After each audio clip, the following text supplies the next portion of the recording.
Le moulin de Corbières, situé à proximité du village de Ginas, sur les terres du seigneur d'Aubé, était un privilège donné aux ginassols afin qu'ils jouissent à perpétuité de faire moudre leur blé avant les autres.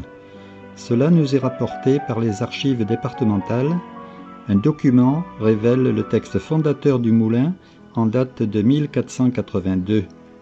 Son emplacement a été choisi en fonction de la présence de contreforts naturels bordant une plaine inondable. De plus, la nature géologique imperméable du sous-sol est très favorable à la retenue de l'eau.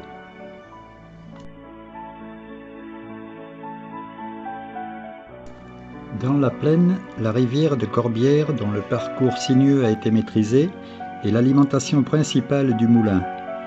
Au nord du moulin, un petit canal maçonné, appelé bief, d'une longueur de 500 mètres, prélève l'eau de la rivière en amont. Le remplissage se fera durant l'automne, l'hiver et le printemps. De façon épisodique, les fossés descendant de la colline y contribuent également. Le remplissage est contrôlé par deux écluses, appelées martelières. Si le bassin est entièrement rempli, une martelière peut en obturer le remplissage et l'autre autoriser le rejet de l'excédent d'eau dans la prairie. Le bassin, appelé reclose, est adossé à l'est par le relief naturel, à l'ouest par une digue en terre renforcée par un mur en pierre sèche. D'une longueur de 142 mètres sur 11 mètres de large en moyenne, la hauteur de l'eau avoisinait les 2 mètres, soit un volume de 3500 mètres cubes. En sortie du moulin, l'eau retourne à la rivière par un canal de fuite appelé aussi canal de décharge.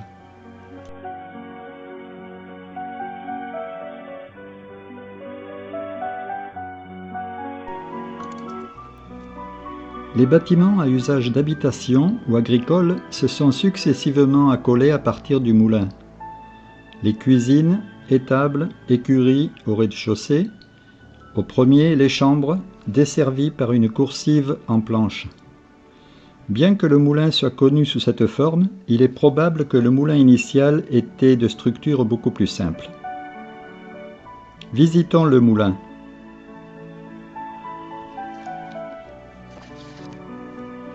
Le corps du moulin est divisé en 3 parties. En sous-sol, la chambre des eaux. Au niveau du sol, la chambre des meules.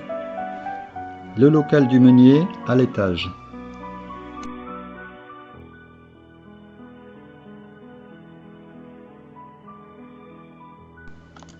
La chambre des meules. Le moulin comporte 2 unités de meules. Sur un plancher surélevé se trouve la meule fixe, appelée meule dormante, percée en son centre pour laisser passer un axe de rotation entraînant la meule supérieure, appelée meule tournante. Au-dessus, une sorte d'entonnoir, la trémie. Elle reçoit le blé à moudre qui va tomber au centre de la meule tournante grâce aux vibrations du babillard. Un boîtier en bois enveloppe complètement l'ensemble des meules. Seule une ouverture périphérique autorise l'évacuation de la mouture, qui devra être tamisée pour en extraire la farine.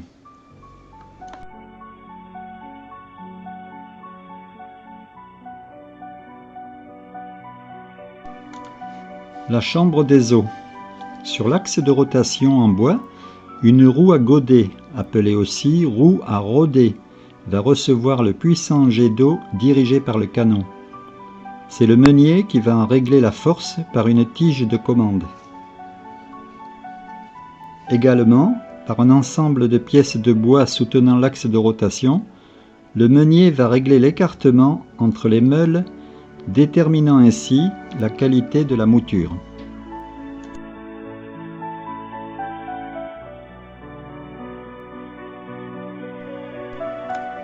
Le meunier ouvre la vanne en bout de canon.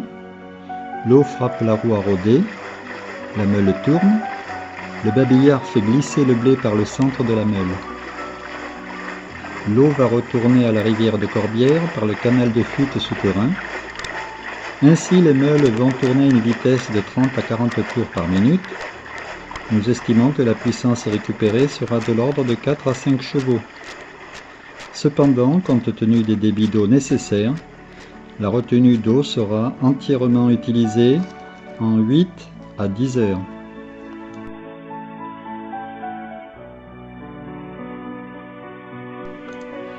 Ainsi, la force humaine, ensuite animale, a été remplacée par la force hydraulique et utilisée durant plusieurs siècles. À la fin du XVIIIe siècle, la machine à vapeur va permettre de s'affranchir des rivières. L'activité du moulin va décroître. L'ensemble des bâtiments sera exclusivement à vocation agricole. En 1809, les archives prouvent l'existence de familles et de naissance à la métairie de Corbières. Les propriétaires successifs ne conservent plus l'utilisation des installations. Le temps passant, la végétation et l'érosion naturelle a progressivement enveloppé les bâtiments qui ont disparu de vue.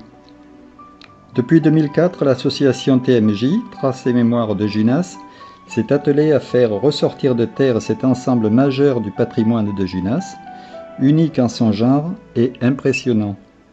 Il ne doit pas sombrer dans l'indifférence et l'oubli.